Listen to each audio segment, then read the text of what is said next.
Hello दोस्तों, कैसे हो आप सब। उम्मीद करती हूँ कि आप सब खैर खैरियत से होगे। वैसे यार, इस मुल्क में खैर खैरियत से रहना एक बड़ी मुश्किल बात है। मतलब उम्मीद की जा सकती है कि इस मुल्क में बंदा खैर खैरियत से रहे, वरना जो हालात इस मुल्क के चल रहे हैं उसमें खैर से रहना बड़ा ही मुश्किल काम है।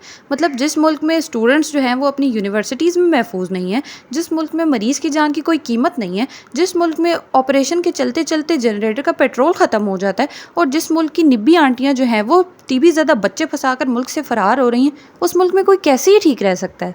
मतलब आज तक कोई दिन ऐसा नहीं गुजरा कि टीवी ऑन किया और कोई खैर की खबर सुनने को मिली हो। जब टीवी ऑन करो हर तरफ से डिप्रेसिव न्यूज़ सुनाई देती है, और बंदा डिप्रेशन के समंदर में मज़ीद गहराई में जाता ही जाता है, जाता ही जाता है।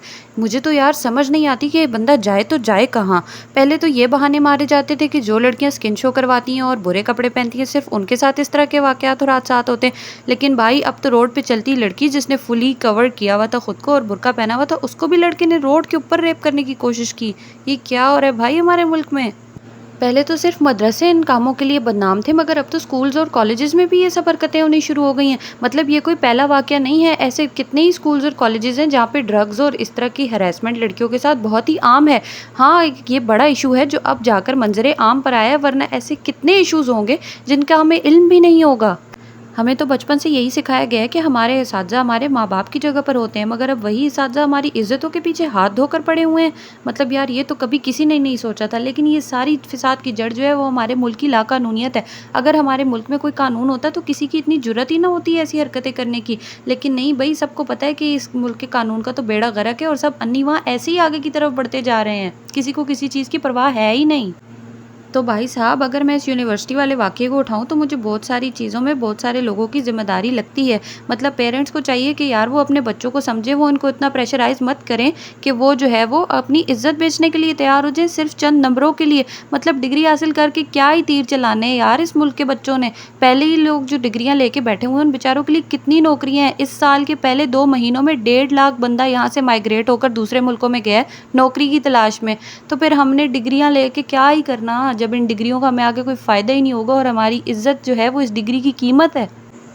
इस सब की एक बड़ी वजह हमारे यूथ की आज़ाद ख़याली भी है। मतलब हमारे यूथ को लगता है कि यार अगर हम पब्लिक में जाके सुट्टे मारेंगे तो ये कूल है। लड़कियों को लगता है कि अगर हम 2-3 बॉयफ्रेंड रखेंगे तो ये कूल है। अगर हम पार्टीज़ करेंगे तो ये कूल है। नहीं भाई, ये बिल्कुल भी कूल नहीं है। पेरेंट्स को चाहिए कि अपनी औलाद को कंट्रोल करें। एक्सपोज़र देने के नाम पे अपनी औलाद को निपट हाथों से निकाल देते हैं, और फिर बाद में इस तरह के वाक़यात होते हैं। तो इस मामले में हर कोई कहीं न कहीं ज़िम्मेदार है, और बाकी पावरफुल लोगों को क्या ही कहना। उनके पास तो भाई पैसा है, और उन्हें लगता है कि पैसे से वो किसी को भी ख़रीद सकते हैं और बेगैरतियाँ जितनी चाहे कर सकते हैं। माजी में हुए ऐसे सैकड़ों वाक़यात की तरह इस वाक़ये का भी यही अंजाम होना है कि 2 दिन लोगों ने ट्रेंड पे चलाना है, हैशटैग्स बना के लगाने हैं, और उसके बाद ये मामला भी बिल्कुल दब जाने, और फिर किसी को याद ही नहीं रहना कि यार इतना बड़ा वाक़या भी हुआ था। ऐसे सारे वाक़यात को रोकने का एक ही हल है, और वो है शरीयत के मुताबिक सज़ा देना, जो कि इस मुल्क में होने से रहा। तो भाई मेरा तो फिर यही कहना है कि अगर कामयाबी की कीमत इज़्ज़त है तो फिर हम जाहिल ही ठीक हैं। और मुझे ऐसा लगता है कि इसी ब्रेन ड्रेन की सिचुएशन की वजह से सीमा हैदर आंटी ने भी पबजी में एक टीबी ज़्यादा लड़का फंसा लिया, और उसके साथ पाकिस्तान से फ़रार हो गई हिंदुस्तान।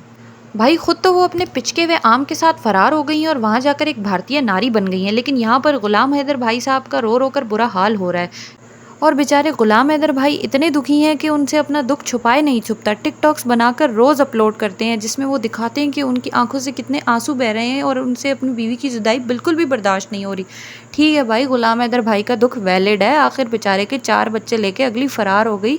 मतलब ठीक है भाई, तूने जाना था तो जाती, लेकिन बच्चे तो उस बेचारे को दे के जाती। वैसे मैं कभी कभी सोचती हूँ कि यार ज़माना कितना डिजिटल हो गया है। मतलब हर चीज़ ही डिजिटल हो गई है। अब इंसान को अपना दुख प्रूफ करने के लिए भी रो रो कर टिकटॉक्स बनानी पड़ती हैं, और लोगों को दिखाना पड़ता है कि हाँ भाई देखो मुझे, मैं दुखी हूँ, मेरे साथ जुल्म हो गया है बहुत बड़ा। बाकी मैं गुलाम हैदर भाई साहब से इतना ही कहना चाहूँगी कि भाई इतने क्यों दुखी हो रहे हो। आपको तो शुक्र करना चाहिए कि उस नौटंकी औरत से आपकी जान छूटी। मतलब अगली को यहाँ की सलवार कमीज़ नहीं पसंद, उसको पहनने हैं भाई बॉलीवुड स्टाइल के कपड़े। इस वजह से ही तो वो उस पिचके हुए आम के पीछे गई है, वरना वो तो टीवी ज़्यादा इंसान है। मैं तो एक इंटरव्यू ही देख के समझ गई कि मैडम साहिबा इंटरव्यू दे रही हैं और उस बेचारे को खांसने से ही फुर्सत नहीं मिल रही। मतलब जो इस औरत के लक्षण है, इसने कुछ अरसे में उसको भी ठुड्डे ही कराने हैं। तो अंकल आप क्यों इतने दुखी हो रहे हो। آپ کیوں اتنا خون سڑا رہے ہو؟ آپ اپنے بچوں کو واپس بلاؤ، دوسری شادی کرو، تیسری کرو اور سکون سے اپنی لائف سیٹ کرو۔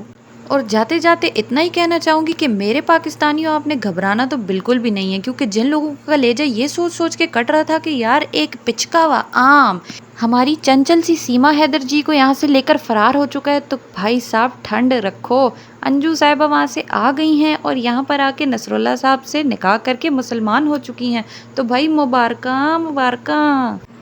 تو یار جاتے وقت بس اتنا ہی کہنا چاہوں گی کہ ہنسی مذاق اپنی جگہ، لیکن اللہ پاک ہم سب کو ہدایت دے اور ہم سب کی بچیوں کی عزتوں کو محفوظ رکھے، آمین، اللہ حافظ۔